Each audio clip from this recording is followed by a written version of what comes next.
Finally kingdom എന്ന ചിത്രത്തിൻ്റെ ആദ്യ റെസ്പോൺസാണ് ഇപ്പോൾ ആരാധകർക്ക് മുന്നിൽ വന്നിരിക്കുന്നത്. വീഡിയോയിലേക്ക് മുൻപ് വീഡിയോ ലൈക്ക് ചെയ്യുക, ചാനൽ സബ്സ്ക്രൈബ് ചെയ്യുക. ജൂലൈ ഓഗസ്റ്റ് മാസം OTT റിലീസ് ചെയ്യുന്ന ചിത്രങ്ങളുടെ വീഡിയോ നമ്മുടെ ചാനൽ ഭാഗം പരിശോധിച്ചാൽ നിങ്ങൾക്ക് കാണാൻ വേണ്ടി സാധിക്കുന്നതായിരിക്കും.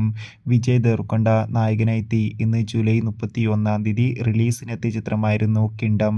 എല്ലാ സിനിമാ പ്രേമികളും ഒരേപോലെ കിങ്ഡം എന്ന ചിത്രത്തിൻ്റെ റിലീസിനായി ഏറെ ആകാംക്ഷയോടെയായിരുന്നു കാത്തിരുന്നത്. ഫൈനലി ചിത്രത്തിന്റെ ആദ്യ റെസ്പോൺസാണ് ഇപ്പോൾ ആരാധകർക്ക് മുന്നിൽ പുറത്തുവന്നിരിക്കുന്നത്. ചിത്രത്തിന്റെ ആദ്യ ഷോക്ക് തന്നെ അതിഗംഭീരമായ പോസിറ്റീവ് റെസ്പോൺസാണ് നേടിയെടുക്കാൻ വേണ്ടി സാധിച്ചിട്ടുള്ളത്. ചിത്രം അതിഗംഭീരമായ ഒരു ത്രില്ലർ ചിത്രമാണെന്നും ചിത്രത്തിൽ വിജയ് ദേവരകൊണ്ടയുടെ അതിഗംഭീരമായ പെർഫോമൻസും മികച്ച ആക്ഷൻ രംഗങ്ങളും കാണാൻ വേണ്ടി സാധിക്കുന്നുണ്ടെന്നാണ് റിപ്പോർട്ടുകൾ സൂചിപ്പിക്കുന്നത്. എന്തായാലും കിങ്ഡം എന്ന ചിത്രത്തിന്റെ കൂടുതൽ അപ്ഡേഷൻ അറിയാൻ വേണ്ടി കാത്തിരിക്കാം. ചിത്രം കണ്ടവരുടെ അഭിപ്രായം കമന്റ് ചെയ്യുക. കൂടുതൽ സിനിമാ വാർത്തകൾക്കായി ചാനൽ സബ്സ്ക്രൈബ് ചെയ്യൂ. Para